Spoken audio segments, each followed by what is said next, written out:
He ironed his only suit 3 times that morning, pressing out the wrinkles of war and hope all at once.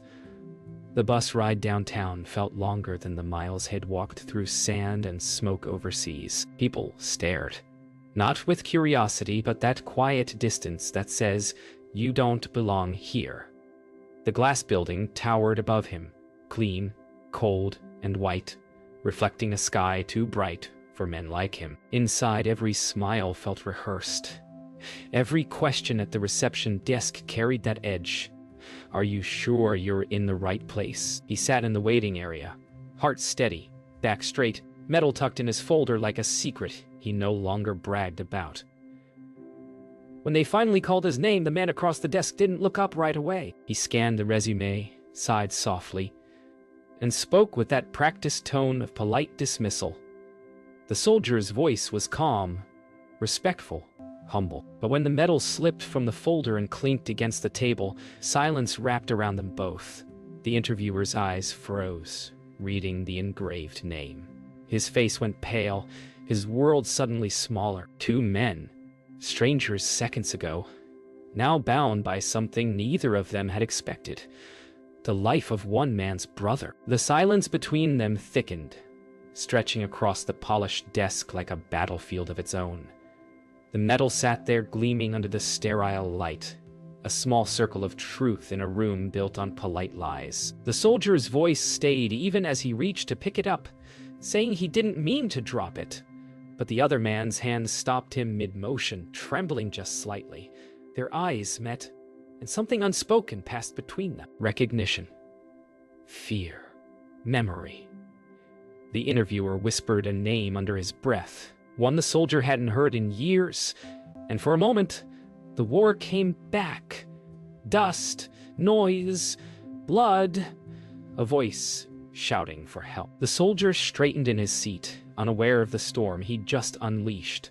The interviewer leaned back slowly, his face pale as paper, his breath unsteady. All those years he'd blamed the military, the politics, fate, but now, sitting across from the man who saved his brother's life, guilt sat on his chest heavier than armor. He couldn't look away from the metal, from the inscription carved into metal like a scar into memory.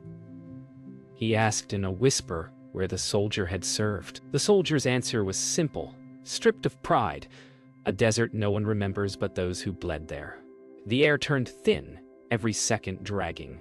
The interviewer leaned forward, voice breaking, asking about a name.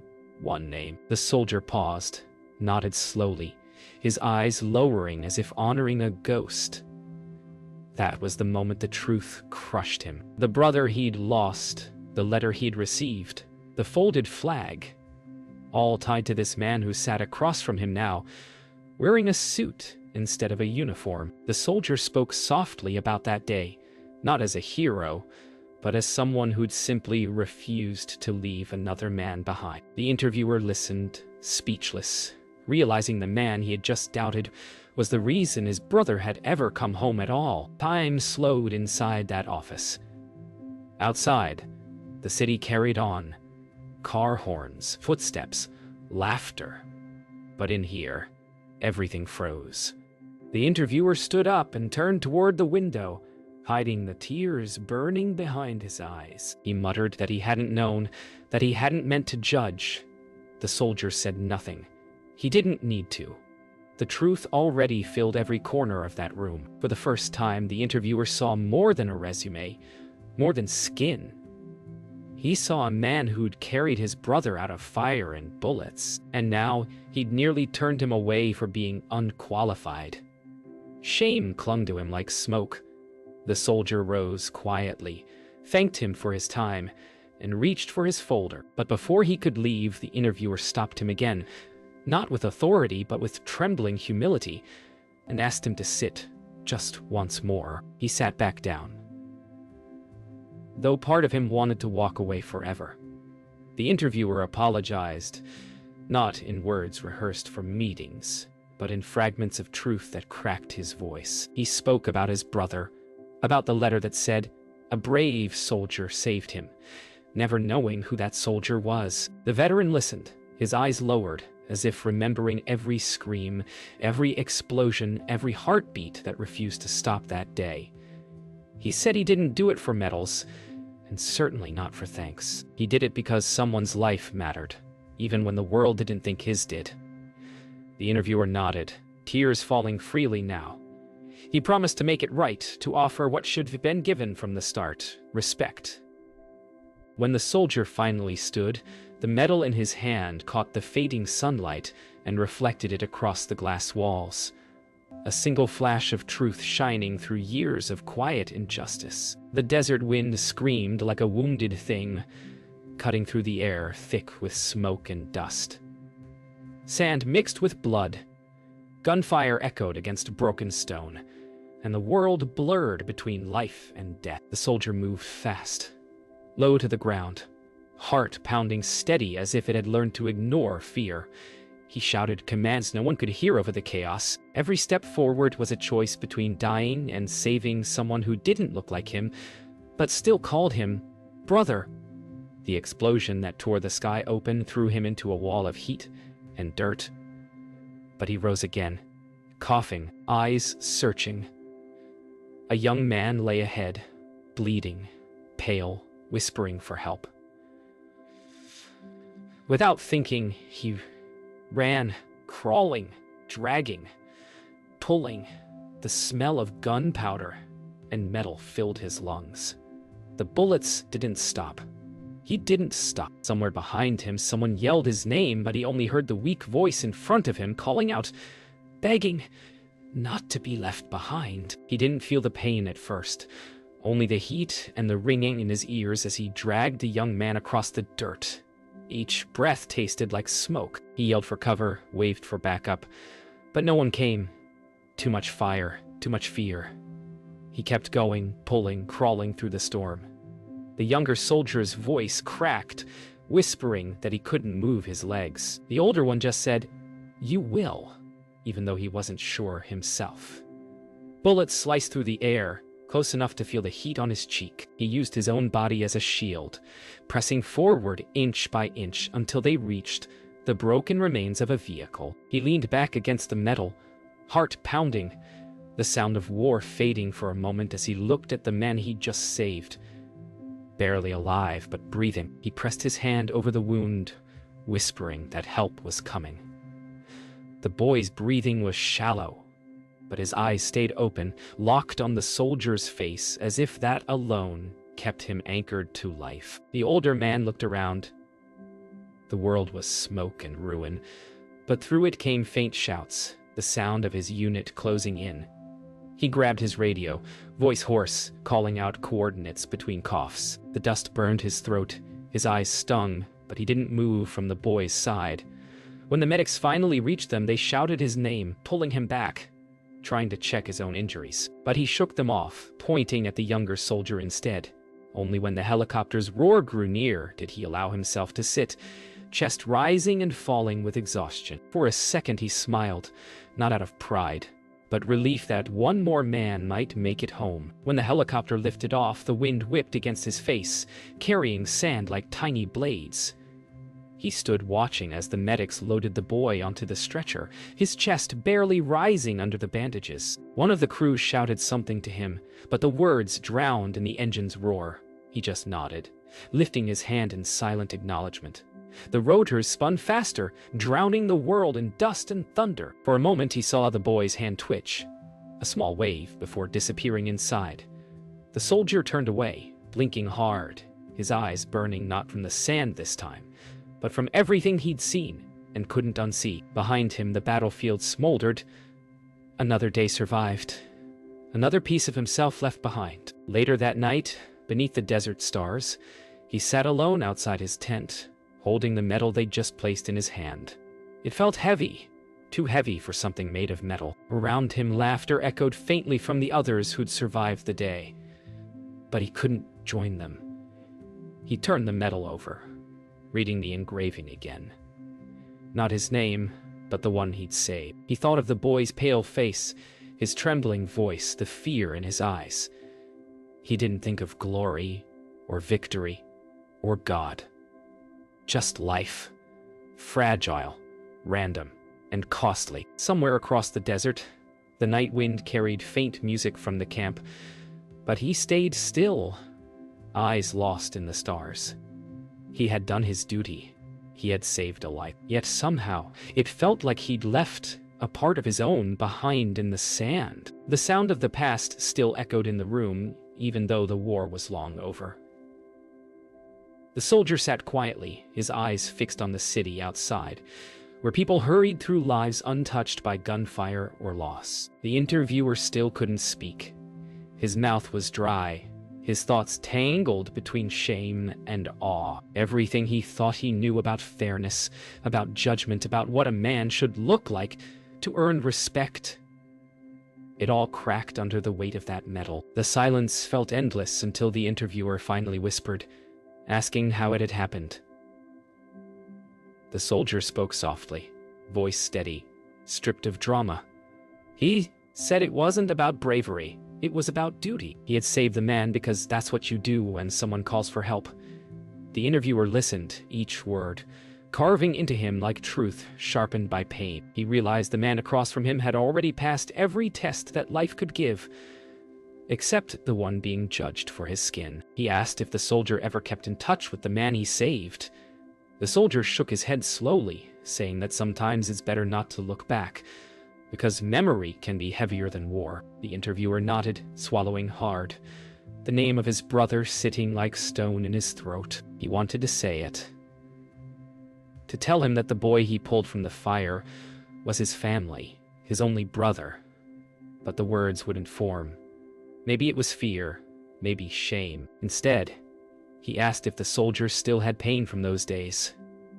The soldier smiled faintly and said the body heals faster than the world does. The answer hit him harder than any accusation could. For the first time, the interviewer realized that racism wasn't just hate. It was blindness, a refusal to see the human being sitting right in front of you. When he finally spoke his brother's name, the air shifted. The soldier froze, eyes narrowing just slightly, the memory surfacing like a wound reopened. The interviewer's voice trembled as he explained that he'd read every letter, every report, every word of the story without ever knowing who the man behind it was. He said thank you, but the words broke apart halfway through, collapsing under their own weight. The soldier nodded, quiet, his eyes soft but distant. Forgiveness wasn't easy, not when every polite rejection, every look, every doubt carried the same sting. But in that room, something fragile began to change. Not because of the apology, but because truth had finally been spoken. Sometimes the most powerful sound isn't anger or sorrow. It's silence that no longer hides. The soldier stood, adjusting his jacket as if preparing to leave. He said he had other interviews lined up, other doors to knock on, though they all seemed to look the same. White walls, polite smiles, quiet rejections. The interviewer rose too, shaking his head, saying the position was his if he wanted it. The soldier's face didn't change. He said he didn't want pity, only fairness. The interviewer stepped closer, voice breaking, saying it wasn't pity, it was overdue respect. For a long moment, neither spoke. Two men from two different wars finally standing on the same ground. Outside, the city lights flickered to life, small dots against the evening sky, like stars fighting through smog. And maybe, just maybe, this was how healing began, not with applause, but with one man finally seeing another. As he walked out of the office, the soldier paused near the window, looking down at the city far below. He could see his reflection layered over the skyline. A man who had fought for a country that still questioned him, yet refused to bow beneath it. Behind him, the interviewer stood in silence, watching, knowing that no words could repay what had already been given. The soldier turned, nodded once, and said quietly that forgiveness wasn't about forgetting. It was about refusing to carry hate any longer. Then he walked out, the metal shining faintly in his pocket. The door closed softly, leaving the interviewer alone with his thoughts, his reflection broken in the glass. Outside, The last light of day faded, and for the first time, the man behind the desk finally saw clearly. The next morning, the soldier sat on the edge of his bed staring at the medal lying on the table beside a folded suit. The interview had ended, but the silence it left behind had followed him home. He replayed the look on the man's face, that shock, that guilt, that recognition, as if truth had ripped through both of them at once. He wasn't angry anymore, just tired. Tired of proving, explaining, surviving. The phone buzzed once, an unknown number. He let it ring twice before answering. The voice on the other end was steady, humble. It was the interview. He said he couldn't stop thinking about yesterday, that the position was still open, and that he wanted him to take it.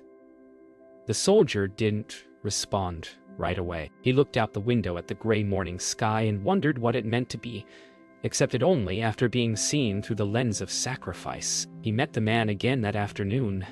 The office felt smaller this time, or maybe it was the weight of unspoken things filling the air. The interviewer greeted him at the door, his tone different, softer, stripped of the usual formality. They sat, not across from each other now, but side by side near the window. The interviewer said the company needed people like him. Calm under pressure, capable, dependable. But his voice faltered when he added that they should have seen that from the start. The soldier nodded quietly, his gaze steady but unreadable. He asked a question then, simple but sharp. "Would you have called if you never saw the medal?" The silence that followed was an answer in itself. Sometimes honesty hurts more than lies, but it's the only way anything ever changes. The interviewer began to speak, not as a manager or businessman, but as a man trying to make things right. He talked about his brother, how he'd lived for years without knowing who had saved him, how guilt had shaped the way he saw everything. He said meeting the soldier had changed him. The soldier listened in silence, his eyes calm, his heart guarded. He'd heard apologies before, some sincere, others convenient. But this one felt different. Not because of the words, but because of the tremor in them. The soldier said softly that forgiveness doesn't erase what happened. It just stops it from owning you. The interviewer nodded, unable to speak. Two men sat there. One who'd carried a burden of prejudice, the other who'd carried the cost of survival. Both finally setting something down. After a long pause, the interviewer slid a simple envelope across the table. A formal offer letter.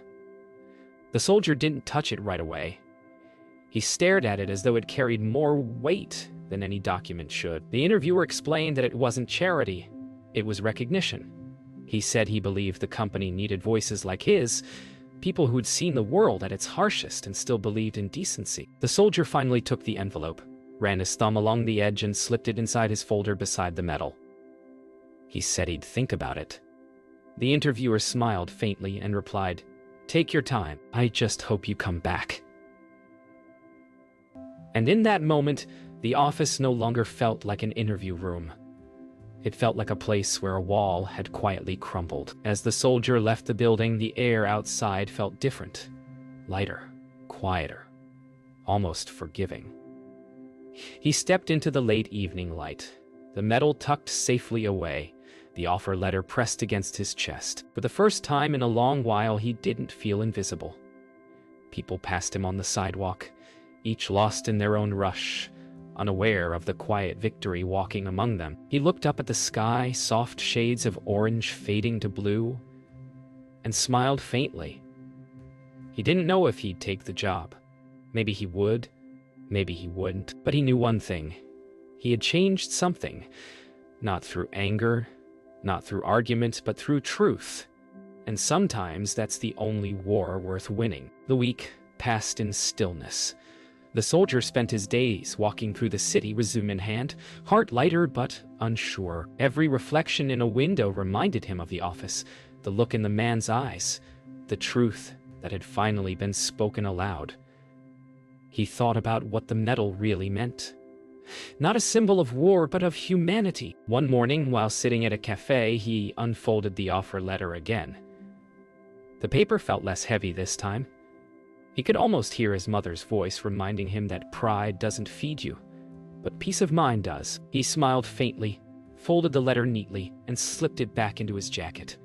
For the first time, he didn't feel like a man waiting to be chosen.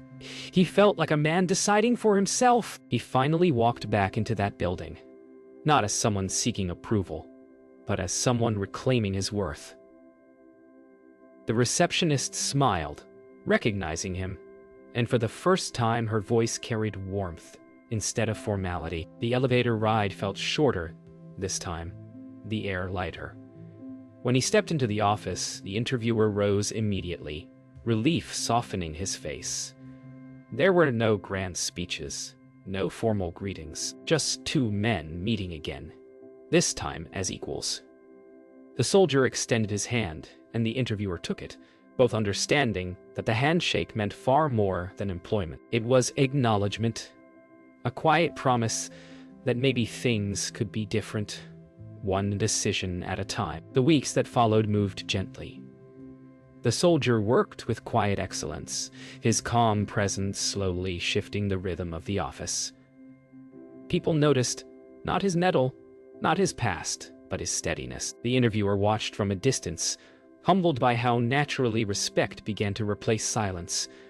One afternoon, he asked the soldier to join him for lunch. They sat outside beneath the open sky, speaking not about war or race or guilt, but about life. The small joys that make it worth fighting for. And somewhere between laughter and quiet pauses, they found something rare. Understanding. Not the kind that comes from apologies, but from genuine human connection. As months passed, the soldier became a quiet pillar of the company. He trained new recruits, his calm voice steadying even the most restless spirits. The interviewer often caught himself watching. Not as a boss, but as a student. He realized that leadership had little to do with power and everything to do with presence. One evening, as the office emptied and the city lights began to shimmer, he approached the soldier's desk. He thanked him not just for the work, but for teaching him how to see. The soldier smiled faintly, packed up his things, and said, "Sometimes you don't need to fight a war to change the world, just a heart." Then he walked out into the glowing night, the metal glinting once more in the corner of his briefcase.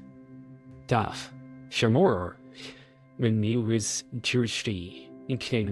Months later, on Veterans Day, the soldier stood at a small ceremony downtown. He wasn't there for recognition, only remembrance. A gentle breeze moved through the crowd as names were read aloud. Names of those who never came home. He closed his eyes and thought of the desert, the young men he'd carried, and the stranger who had become a friend. When the speaker thanked the veterans for their service, the soldier smiled softly, hand brushing against the metal beneath his jacket. He knew now that honor wasn't given by a system, or a boss, or a world that often failed to see. It was built quietly, through kindness, through courage, through standing tall even when no one clapped. And as he turned to leave, sunlight caught the edge of his metal, a reminder that light always finds a way through. He woke earlier these days, long before sunrise, sitting by the window with a cup of coffee that always went cold before he finished it. The city was still and gray, the streets below empty except for the first bus humming through the fog. He thought often of that day, the moment he saw the metal, the way the truth had stripped him bare. It had changed something in him, quietly, but completely. The office no longer felt like numbers and goals. It felt like people. He noticed things now, who was spoken over, who was unseen. He began to listen more than he talked. Every morning before the world woke, he whispered a silent thanks for the man who had saved not only his brother's life, but his own conscience. At work, he began changing small things, the way interviews were conducted, the questions they asked, the kind of people they overlooked. He realized that fairness wasn't automatic. It had to be built deliberately, piece by piece. Some colleagues resisted, some just didn't understand, but he kept going. Every policy he rewrote, every conversation he guided with patience instead of pride, Felt like one more stone placed on a bridge that hadn't existed before. And though the company didn't call it that, everyone began to feel it. A quiet shift in tone, in how people looked at one another. He didn't tell anyone why it mattered so much to him. Some truths he believed didn't need to be spoken again. They just needed to live in the work. He visited his brother's grave that weekend. The wind was soft, carrying the faint sound of leaves shifting across the ground. He placed a single flower on the stone and knelt beside it, tracing the engraved name with his fingers. He whispered about the man who had carried him from the fire, about how they'd met, about how that meeting had turned guilt into gratitude. He promised to live better, not just for his brother, but for the one who had saved him. For a long while he stayed there, eyes closed, head bowed. There were no tears left to cry, only a quiet peace that comes when forgiveness has finally done its work. Later that evening, he found himself standing outside the same cafe where the soldier often stopped for coffee. He hesitated before walking in, uncertain if it was right to interrupt, but when he saw him sitting near the window, reading quietly, the doubt faded. He walked over, offered a small smile, and asked if he could join. The soldier nodded without hesitation. They didn't talk about the past, or medals, or apologies. They spoke about ordinary things: work, weather, music. The kind of conversation that needed no meaning to carry meaning. It wasn't about repayment anymore. It was about two lives that had collided and, somehow, healed. Months turned into a year. The soldier stayed at the company, steady as always, respected by all. The interviewer, no, his friend, had changed more than he ever imagined. Every time he saw the medal glint faintly on the soldier's desk, he was reminded that true honor doesn't shine in metal but in how one treats others. One Friday evening, as the office emptied, he paused at the door, watching his friend pack up for the weekend.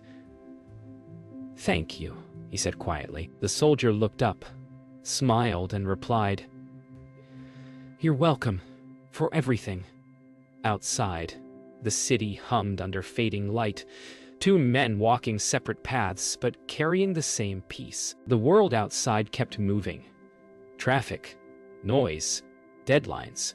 But inside, both men found their rhythm again, slower, steadier. The soldier often arrived early, the office still half-lit, the air filled with that calm before the day begins. He'd stand by the window for a moment, watching the city stretch away. The interviewer sometimes joined him there, each holding a cup of coffee, exchanging a few words that didn't need depth to carry meaning. In that quiet, they both understood something rare. That redemption doesn't arrive in grand gestures. It arrives in mornings like these, ordinary and unspoken. What had started with a medal had turned into something neither could name, something beyond apology or gratitude. It was respect. It was peace. One afternoon, a younger employee approached the soldier, nervous but curious. He asked how someone like him had made it here, how he'd managed to stay so calm in a world that rarely was. The soldier smiled, saying it wasn't about luck or toughness. It was about remembering who you are when no one's looking.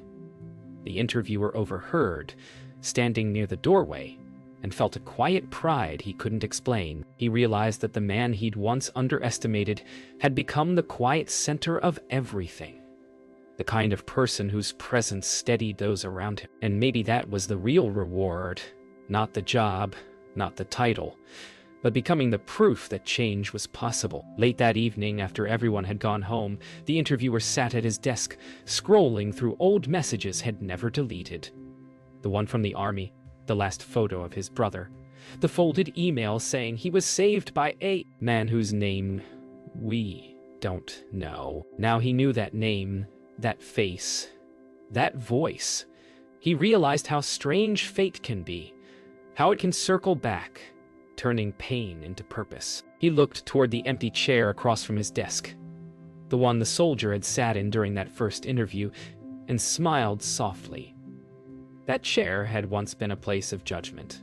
Now, it was a reminder of grace. The soldier stayed late that night too, finishing a report in the other room. As he packed up, he noticed the light still glowing in his friend's office. He paused in the doorway, watching him for a moment. The man who had once looked at him with polite distance, now changed by truth. He smiled, then softly called out, "Go home, boss. It's late." The interviewer looked up, laughed quietly, and replied, "Yeah, I think we both earned the night off." They turned off the lights together, walking down the empty hallway side by side. No medals, no speeches, no noise, just the sound of two sets of footsteps fading into the quiet. The next morning, the city woke again, the same as always. Horns, sunlight, footsteps. But somewhere in that noise, two men carried a story that would never make headlines, a story that had already changed everything it needed to. The soldier pinned his medal inside his jacket before leaving home, not to show it, but to remember. The interviewer stood by his window, coffee steaming, thinking of the brother had lost and the man had found. Life had come full circle. From war to peace, from ignorance to understanding, and though the world outside still had miles to go, here between these two, the battle was over.